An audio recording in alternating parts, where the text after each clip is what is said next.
Rutles' story is a legend, a living legend. A legend that will live long after lots of other living legends have died. Tonight, we are extremely proud to present the semi-legendary life story of the Prefab Four, Dirk, Nasty, Stig and Barry, who made the 60s what they are today, the fabulous Rutles. Starting out as a song performed on the Rutland weekend television show called Good Times Roll by Neil Innes. Like ice in a drink, invisible ink, or dreams in the cold light of day.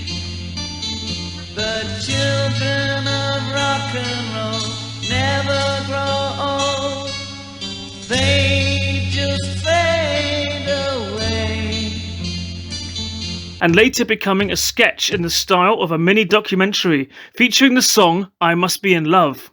I feel good, I feel bad, I feel happy, I feel sad. You think I'm in love? I must be in love.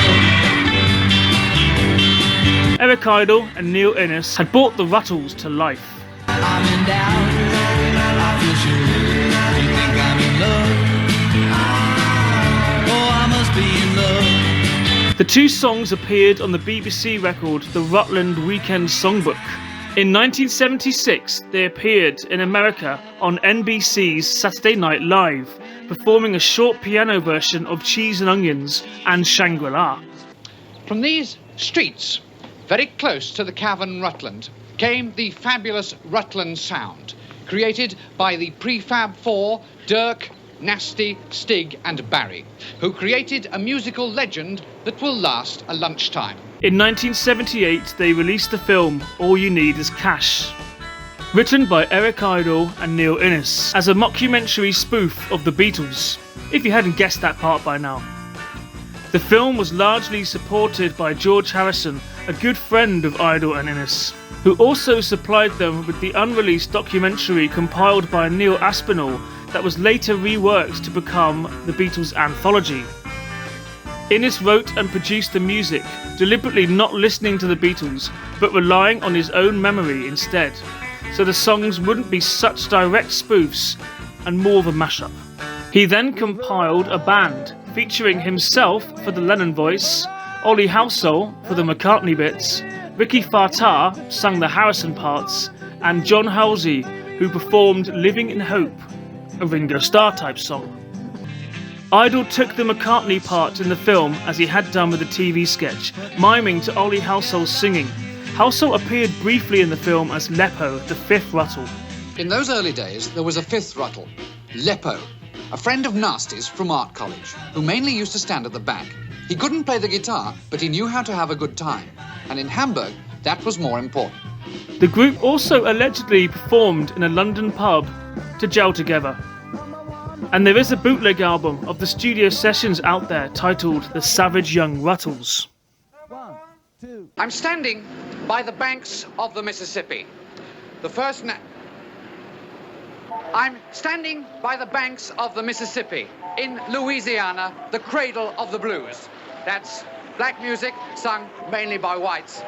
And we're here to find out the black origins of Rutle music.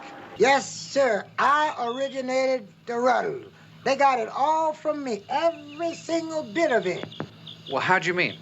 Well, sir, they come here and they took everything they ever written.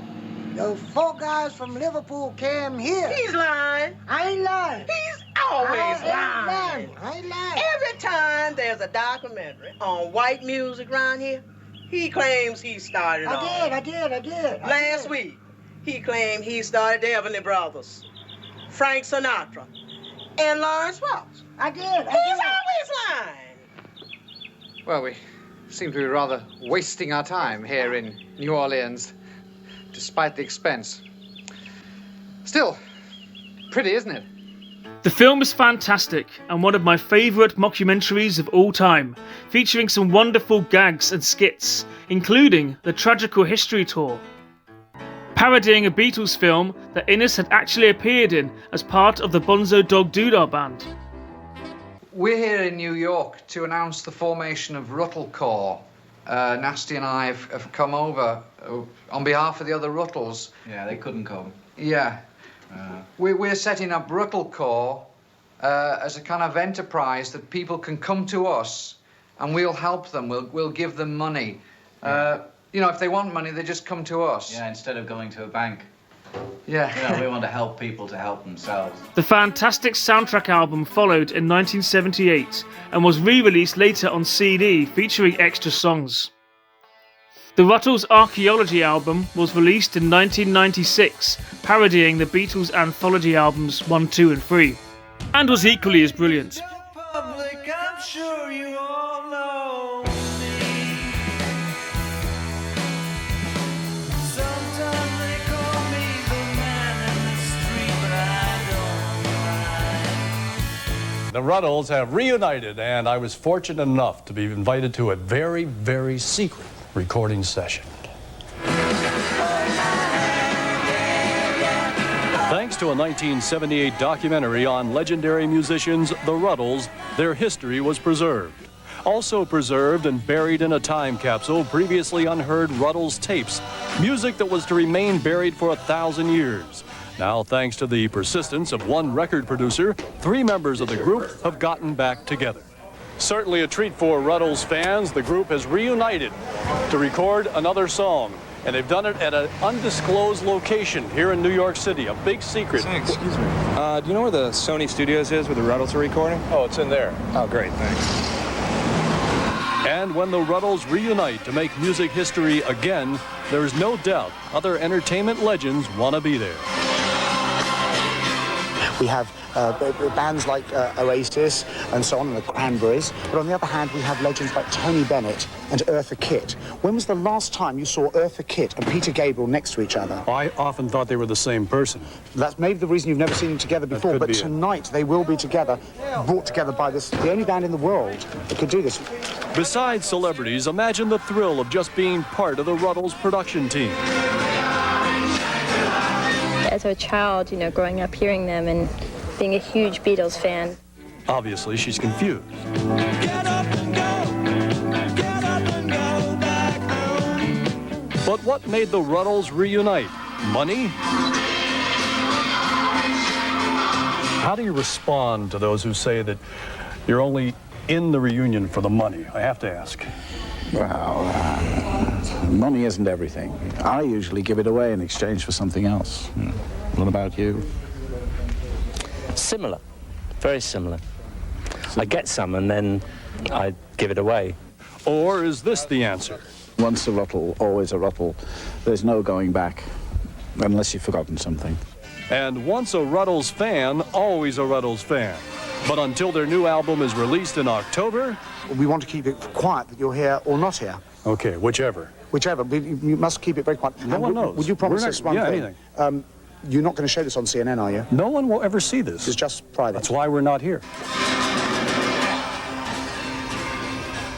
You're so true to your word. You didn't see that, did you? No. In 2002, Eric Idle made the Rutles 2 Can't Buy Me Lunch, which I won't go into much detail about because there really isn't much to it. I don't mind it, but it didn't go down well.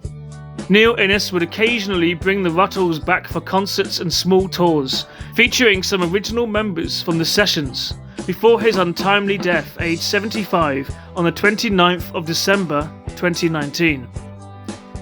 He was a wonderfully talented and funny man who I once had the great pleasure of meeting.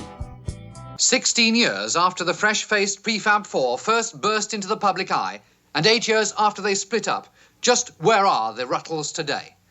Dirk has formed with his wife Martini a punk rock group called the Punk Floyd. He sings and she doesn't.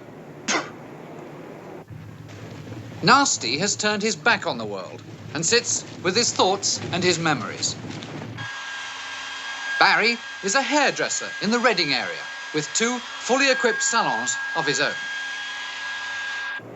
While Stig works for Air India as an air hostess. Lastly, what did the Beatles think about the Rutles? Well, George Harrison had full involvement and was even in the film, so it's safe to say he got the joke. He even said at one point that it had liberated him from the Beatles in a way.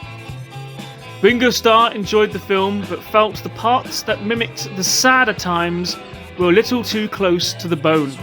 John Lennon apparently loved the film and refused to give back the videotape copy and soundtrack that he was given for approval.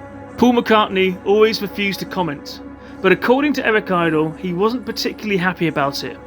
He later changed his mind though, after Linda said she liked it. The word Ruttle is now in the Urban Dictionary, and rightly so. Do you think they'll ever get back together again? I hope not. Please like, share, and subscribe to The Good, the Bad, and the Ugly Show. Because there's no room left in hell.